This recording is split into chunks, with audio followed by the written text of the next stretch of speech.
Do you not have a battery? Oh.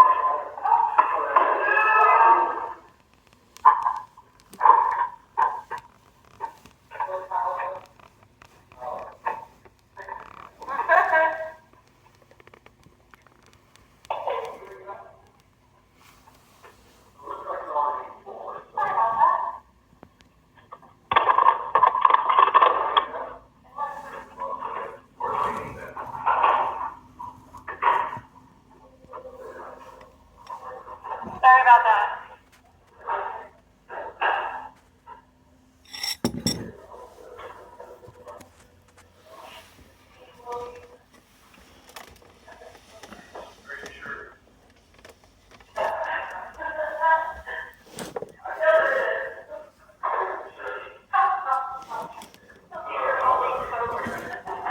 You need one as well.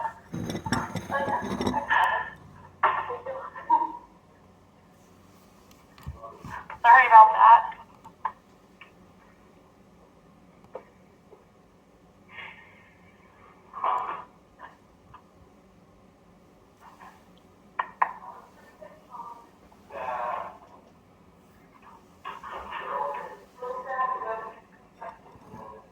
Okay, when she said Sean that time, she spelled it with an H.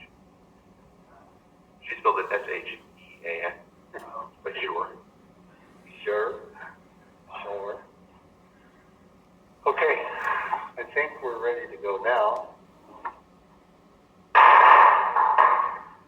We'll call the meeting to order, and this is PA's update and also information sharing with the Ordinance 1324 for 345, or it's a little past that, on March 24th, 2021.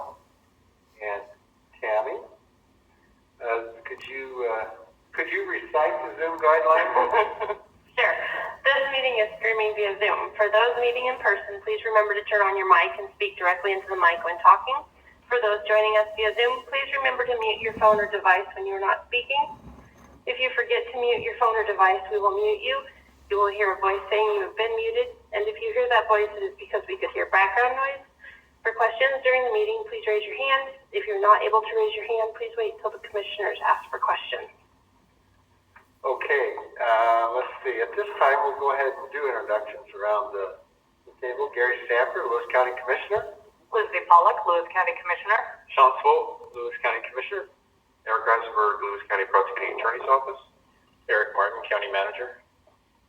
And Reva Lester, Clerk of the Board. Tammy Martin, Office Assistant. do we have any other county officials on there? Jonathan? Hello, Jonathan. And Lara. Lara? Okay. Okay, I think we got that taken care of. Now let's get right into the discussion.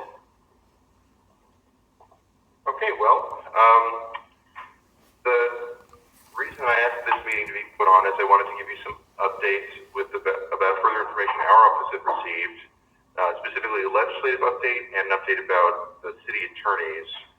So, legislatively, there are now 6 or 7, I only have 6 on here, but there might be one more now. So there are either 6 or 7 bills that have been introduced in the legislature that touch upon Blake in some fashion or another, which is quite a bit of activity. And some legislators have firmly expressed the belief that there will be some sort of Blake-related fix by the end of the session. Other people, such as, for example, the WAPA liaison, who is the person who works with legislatures on behalf of the prosecutors, he thinks because of the different number of bills out there and the fact that there is a wide variety of opinions about what to do, that it's promising, but there's no guarantee that anything will actually happen. The deadline for bills has passed, and so special rules have to be created to allow these bills to proceed.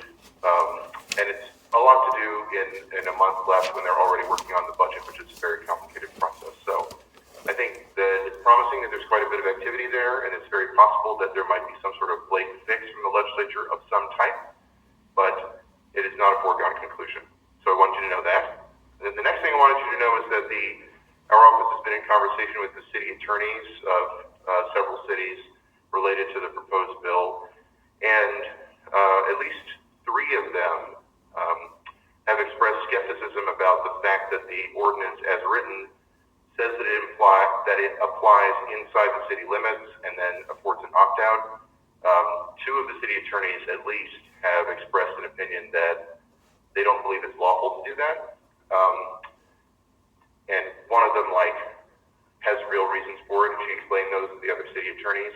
I can tell you, I think that I don't necessarily agree with that position, but what I took from that is that the city attorneys are going to talk to their clients and say that it is perhaps not lawful for our ordinance to apply inside the cities, which to me suggests that they don't want that to happen. And so the question of whether we have the power to do it is really a secondary question. The major question is whether we want to do it. Even if we have the power, if the cities don't want our ordinance to apply inside their cities, there's a question of why we would want to foist it upon them. So I wanted to make sure you knew that that was the reaction. I have not had any interaction with any legislative officials from any of the cities or mayors. I know you may have had such. So unless you're hearing from cities that they are pleased that we are doing this so that they have it taken care of without further action on their part, the only thing I've heard from them so far is that they don't like the fact that the ordinance would apply in their borders. I think along those lines, and it's in my little cryptic note here, and I said we have an opt-out clause in there. I think it would be better served if we probably, the language we opt-in, if it moves forward. So if you wanted to do an opt-in system, which you perfectly can do, what you would do then is you would just make your ordinance apply only to the unincorporated county and essentially say nothing about the incorporated areas, because the cities could always opt in by just passing their own ordinance. That's how they could pass. I guess that's what I'm referring to. Right. And let's see, there's one defense attorney with whom I've interacted who was interested in information about the proposed ordinance. I believe, based on what he said in the conversation, that he's opposed to the felony version of the ordinance, but is still assimilating the information I provided. And I think he, just as you already knew, thinks that a non-felony ordinance would be less subject to challenge. I mean, that was something that we talked about. So to that end, I'm here to, of course, answer any questions you have, and talk about whether you want there to be any change, whether you want, for example, us to post an alternative potential ordinance for the hearing on Tuesday of next week. We can also talk about your full range of options, including, passing an amended version, voting it down and passing nothing, or tabling the matter. That's also an option you have. You could potentially set it over after the hearing. You could get all the input, and then you could table it until a date certain in the future, like when the session is over or something like that. So those are the 4 sort of main options you would have there. And now I'd like to ask what you guys want to learn about, what I would like to talk about. I've got a couple of questions. One, I guess the first one is, I don't know if it's the elephant in the room, but maybe. Even if we were to move forward on this ordinance, and we're going to be challenged, my guess is. And so would that mean that we would obviously have to pay? Let me back up. If it's, first off, for felony trials, does the state provide, and of course I know that they provide monetary support to the counties for felony trials, but in this particular one, they're still going to do that, but obviously the one that the Blake decision, they're no longer going to move forward with that, it sounds like. So they're not going to pay, we're not going to get compensated for that if we prosecute that, correct?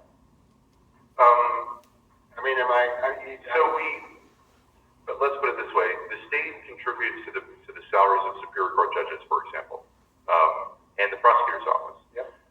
Those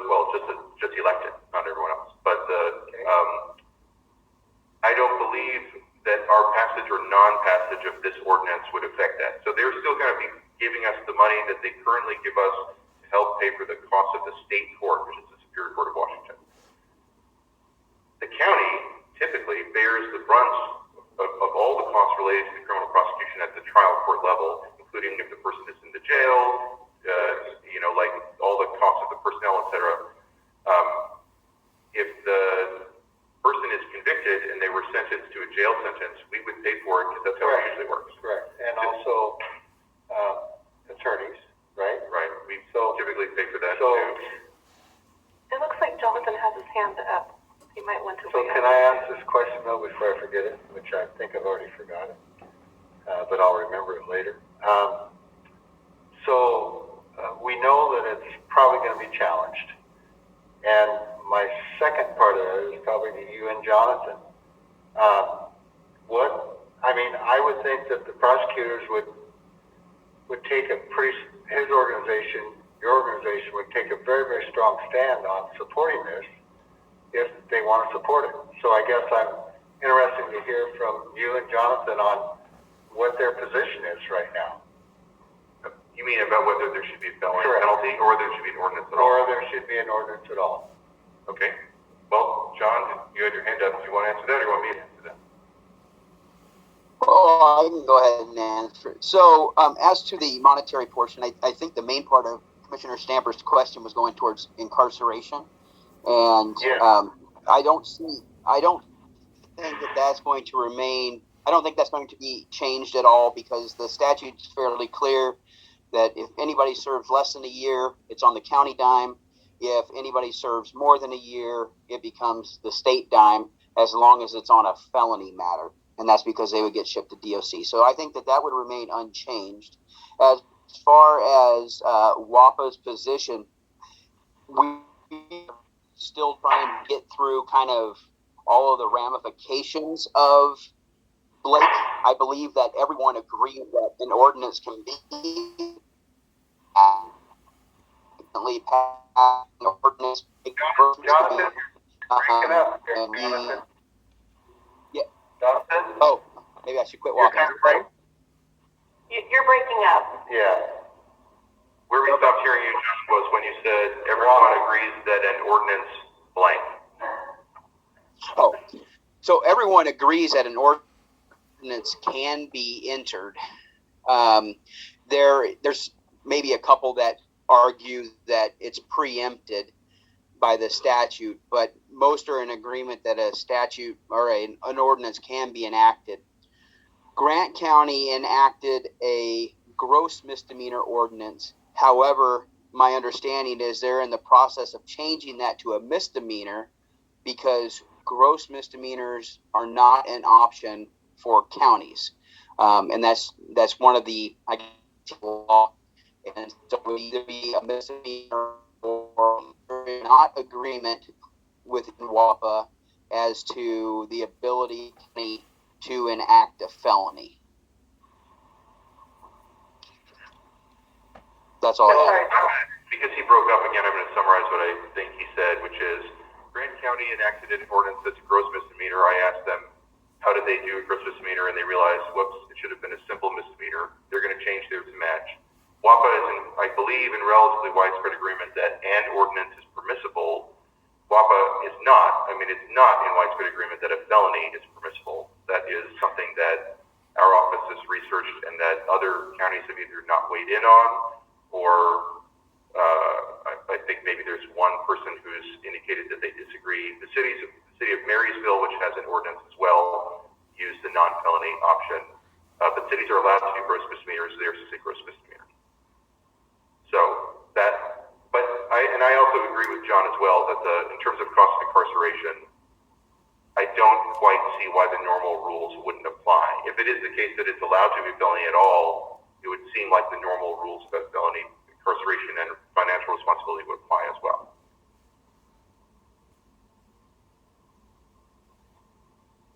Lindsay? John? Worry about maybe a little bit different tack.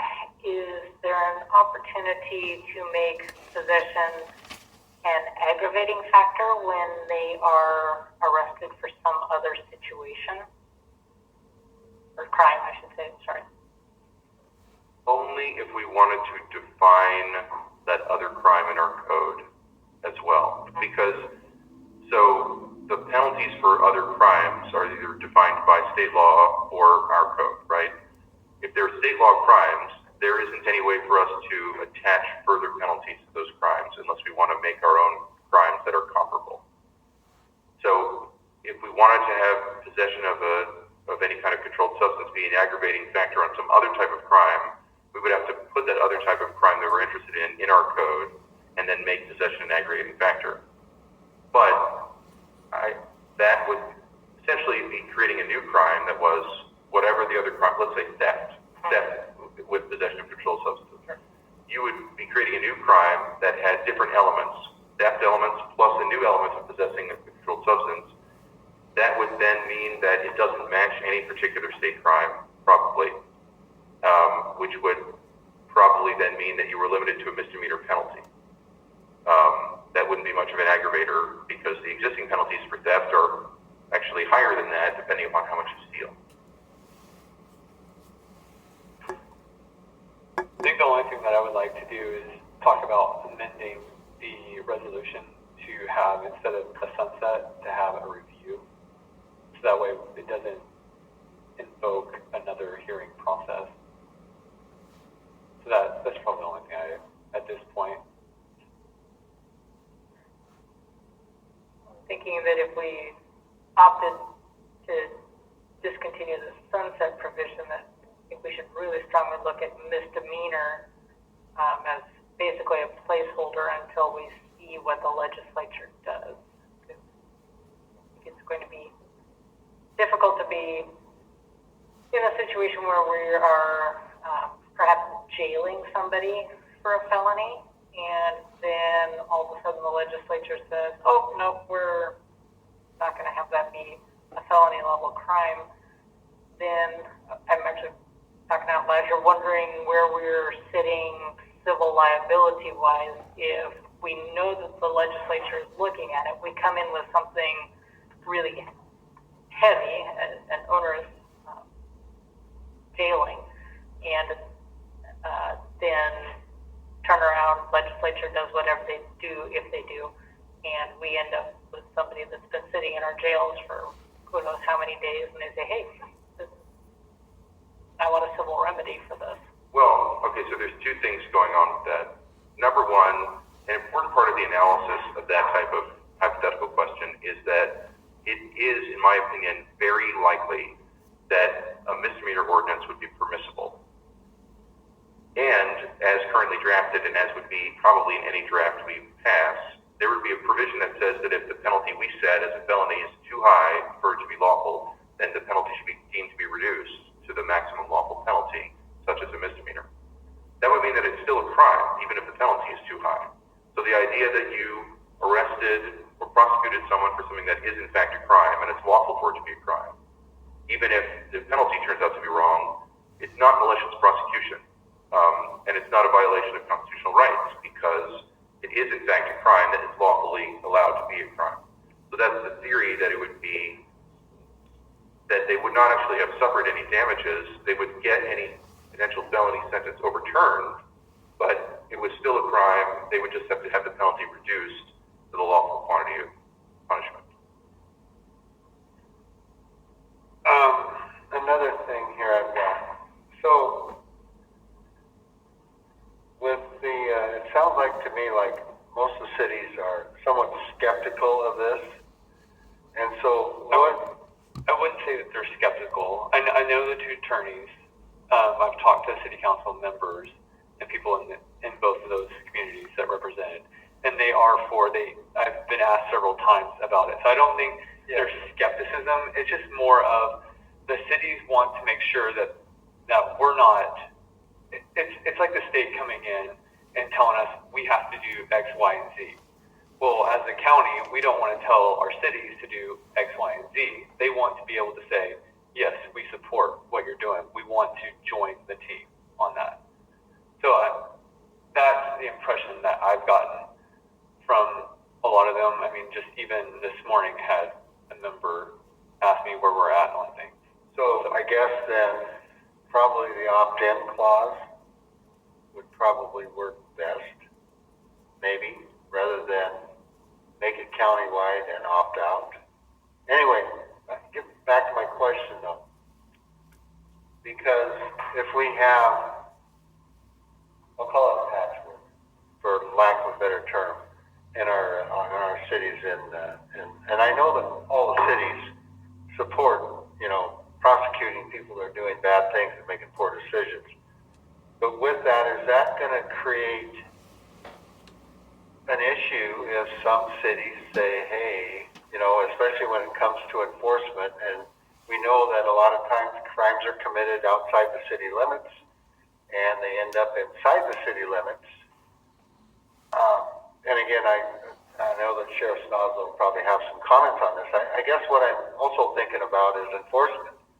Is it going to create real confusion and issues for our sheriff's department to make sure that they're in the right city? And I'm use that as an exaggeration. I know where they're at. So anyway,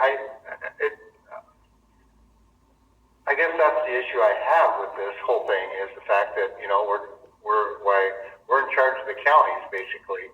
We're not in charge of the cities. So, and quite frankly, a lot of our cities make up most of the population. So I guess I don't know if it's a question or not, but I'm just throwing it out there because of the legalities and also the logistics of it. So I guess I should just go ahead and put a plug in here for what's going on with the different interactions with the city attorneys. So one of the city attorneys produced the Attorney General's informal opinion. It's called a letter opinion that expresses an opinion that the counties are not allowed to pass police power regulations inside the cities as a matter of separation of powers.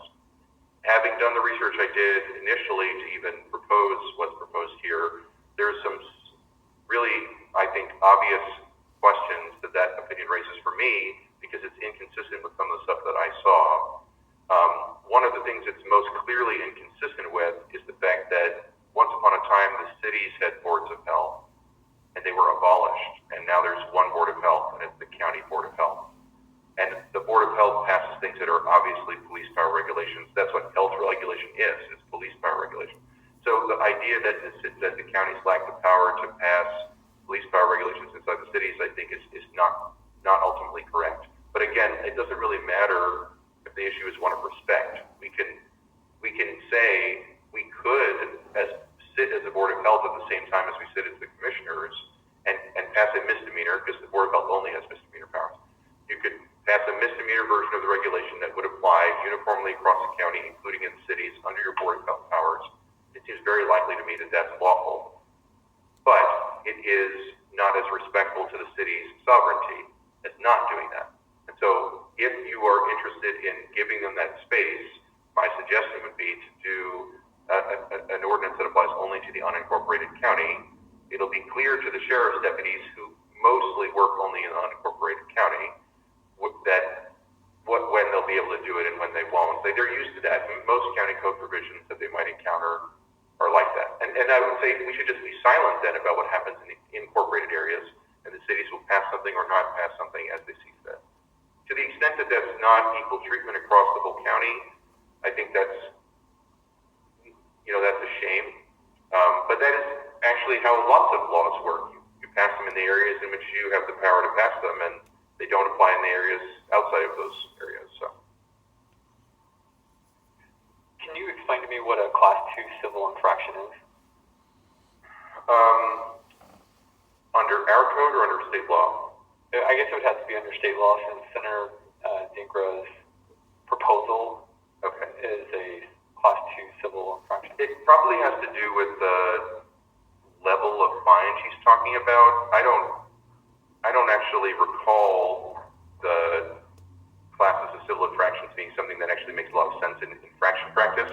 Normally, infractions are just defined, and then a fine is proposed for them, and you don't say what class they are. So my guess is that from whatever body of law she's familiar with might be King County, for example, that they divide their infractions, as we do, into classes where the class depends on tells you what fine it is. So our Class 1 civil infraction has a $512 fine, and a class 2 civil infraction has a $257 fine. So that's probably what she's getting at, is that it has a lower fine than a class 1 infraction. Okay. And then, Senate Bill 5475, do you see any movement with restoring the knowingly with the sunset clause for June of 2023? The Blake Work Group? I understand that bill has quite a number of sponsors, and I believe it's bipartisan sponsorship. So the legislator who told us that they thought something would happen, that is the bill that they think will have the most legs.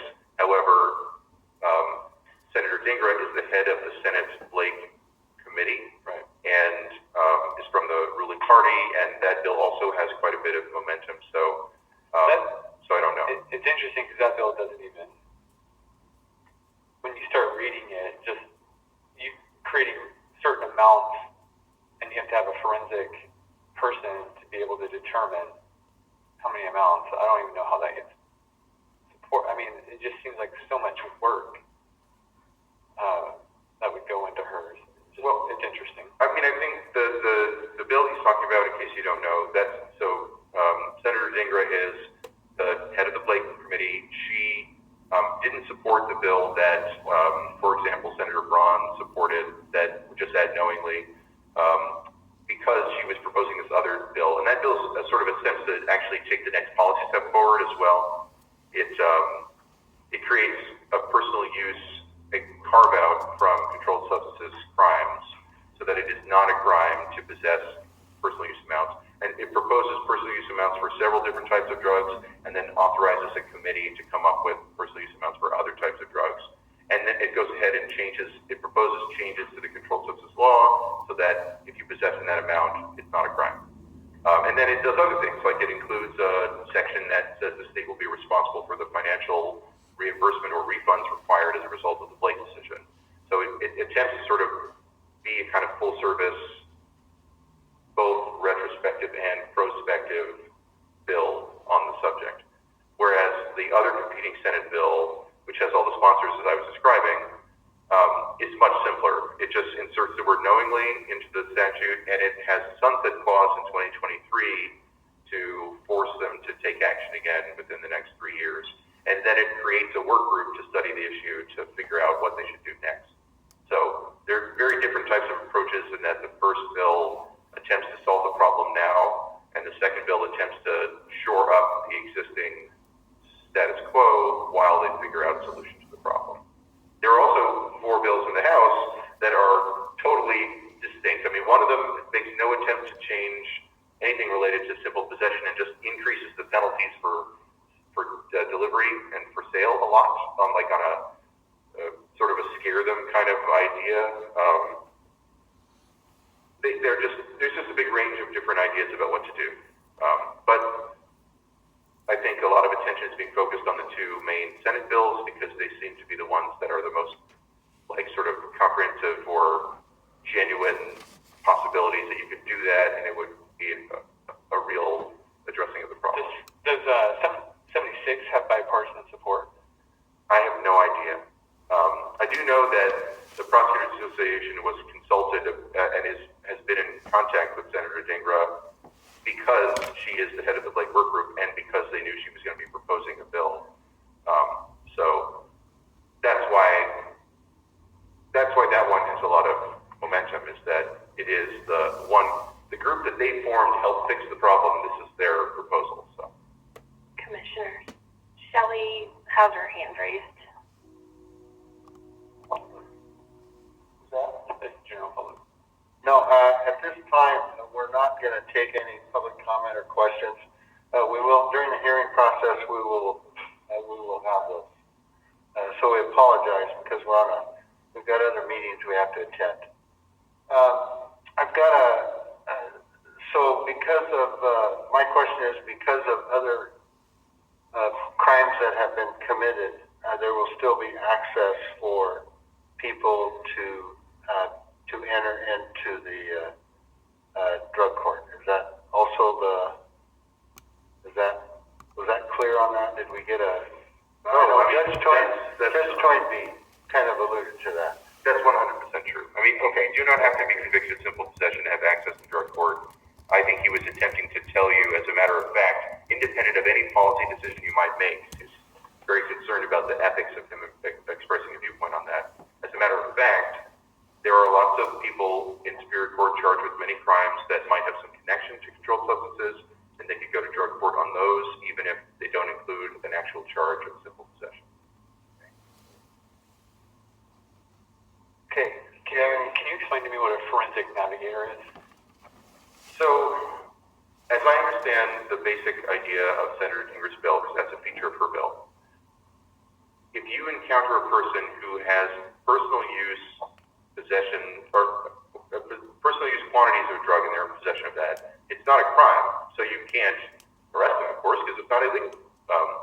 But you can refer the matter to this position that they call a forensic navigator, who is a person whose job it is to contact people who you encountered in that way and to like offer them services like treatment or whatever, and to help navigate them to where they would need to go to get those services. You know, a social worker position, but one specifically keyed into controlled substances and treatment.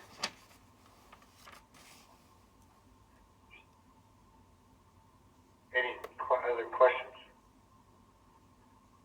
I do have just, well, go ahead, did you have one No, there? go ahead. Commissioner Pollak. So how many, to our knowledge, we know that Marysville has put forth an ordinance. To our knowledge or your research, how many other, we heard Grant County, and it sounds like they're still working on theirs. I don't know if it's passed yet. I know that they sent us a copy of their proposed ordinance. I think they did at least. And it included gross misdemeanor provisions, and then they dropped it. They're going to fix it somehow so it's a misdemeanor. So Grant County, Marysville, the MRSC, the Municipal Research and Service Center, told me that the city of Sela, they think, has one that they're working on.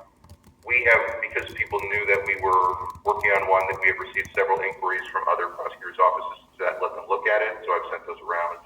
There was another city that has passed something because during the 12:30 press conference, they referred to Marysville, Lewis County, and I don't want to thought they might have said Moses Lake or another city that I believe was or Honey Lake, but there's another city that has also taken a step forward to adopt something. And some of that is based on policy, I'm sure, but some of it is based on time. Like, as I said, I think there are probably a lot more jurisdictions that are interested in looking at what it looks like than there are that have passed, and they may or may not pass, right? But there's quite a bit of statewide interest in the issue. So my conversations with providers of substance use disorder treatment, the overwhelming majority have noted that having a criminal penalty of some kind associated with possession helps to get people in and through treatment successfully. And it sounds to me like there's some question with all of these competing bills within the legislature that there's the potential that there may not be a fix by the time they end up getting out. I don't know what the likelihood is of that. It's obviously a large subject at the moment. It's sounding to me like going the felony route is going to have some difficulty getting our cities on board with everything. I don't know, but it sounds like a higher hurdle for us to climb, especially while legislature is in session. Whereas if we go the misdemeanor route, you still have that legal pressure applied to counteract possession, provide pressure to get into treatment for the folks that are not just going voluntarily into treatment of their own accord without having any contact with law enforcement. So if we were to change our ordinance from the felony level to the misdemeanor level, then we would simplify the hurdles of having all of our cities on board and not have a patchwork situation, but still maintain the criminal element while we wait for the legislature to do what they need to do. Yeah, I think sounds good. I would definitely want to defer some of that decision to Jonathan and you, as well as Sheriff Snaza. I totally understand where you're coming from. Just maybe, is it possible for us, I would like to see us amend the sunset clause and just put review. And then is it possible when we come to Tuesday, if we have a felony, it's easy to scale it down, right? It's easier to go down than to go up. When you say if we have the felony, you mean if you pass the ordinance with the felony in it? Or do you mean when you're deciding at the hearing? So, during the hearing, because it sounds like you probably want to go ahead and have it amended for the hearing, just go ahead for it to say misdemeanor. I guess either way.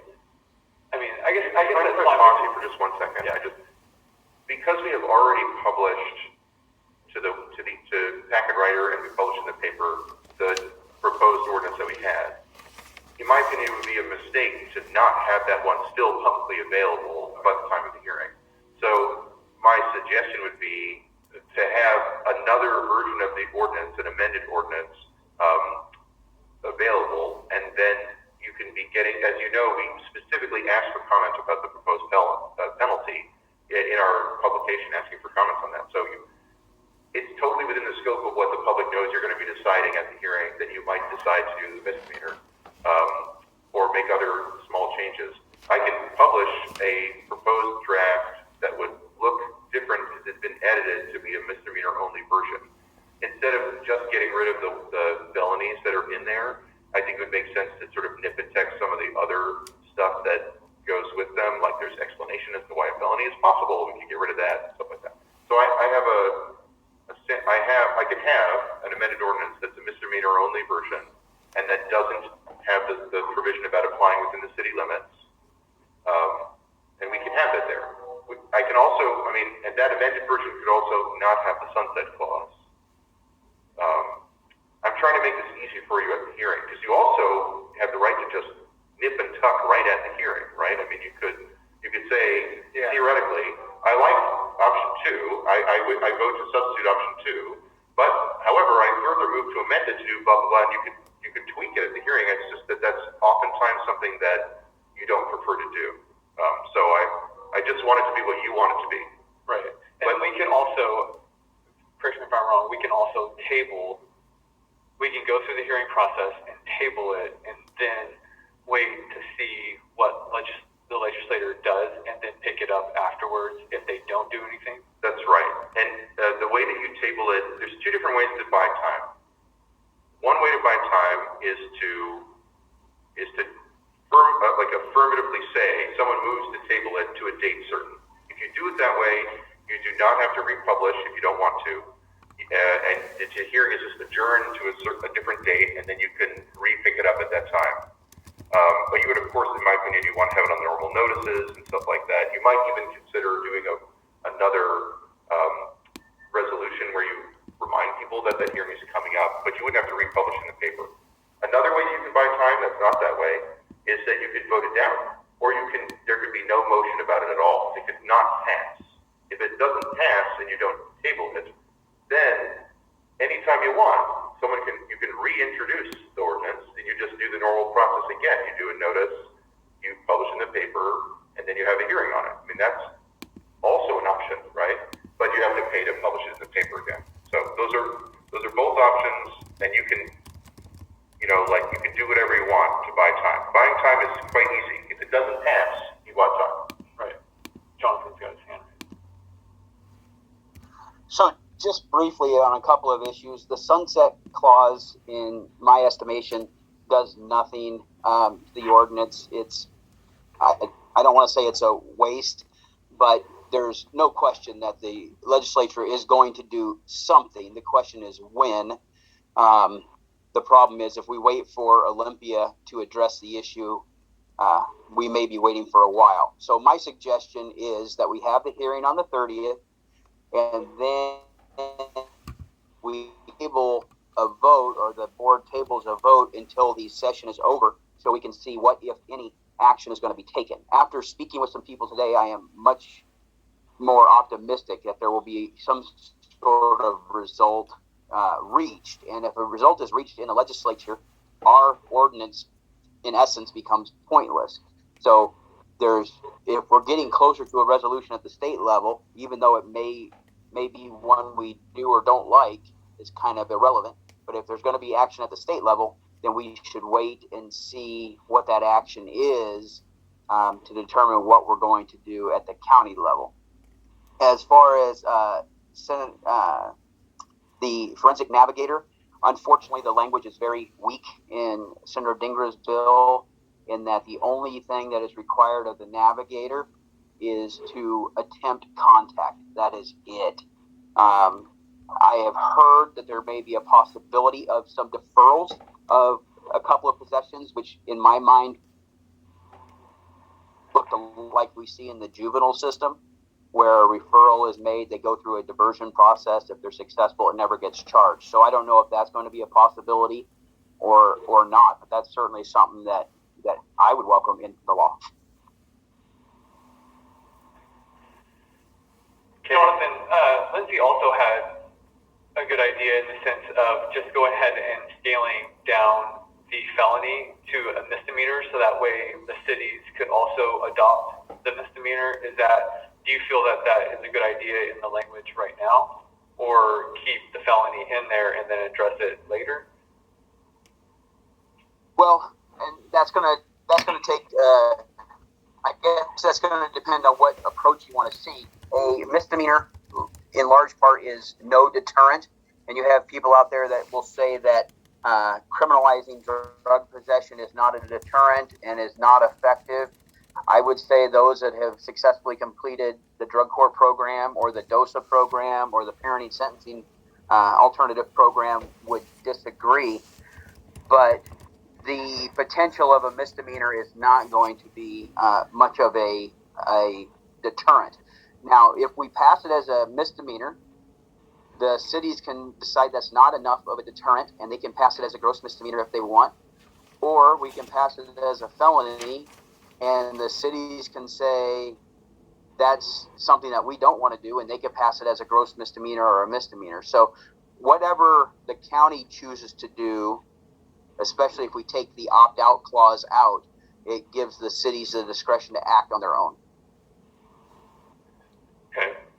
I would like to, if you gave us clear, precise direction on what you felt would be the best language in there.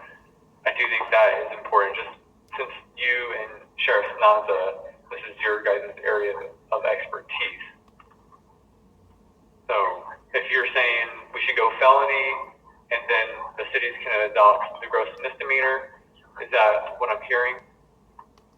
Yes. Yeah, the cities will be free to adopt whatever they choose to adopt. Do you understand that?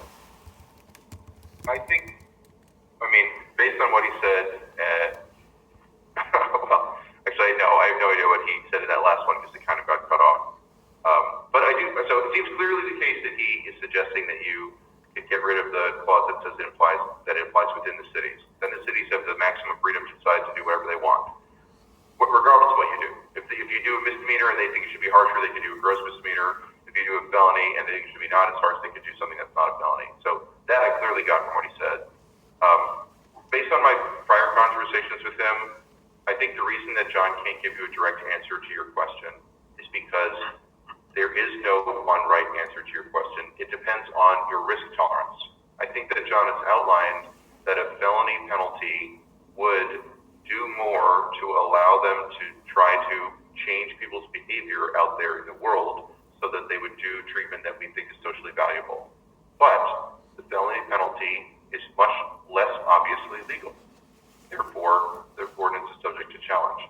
So it depends on your risk tolerance. You can't just decide it in a vacuum. You have to decide how much you are willing to wager that the that the ordinance that's a felony is worth the challenge that you will face.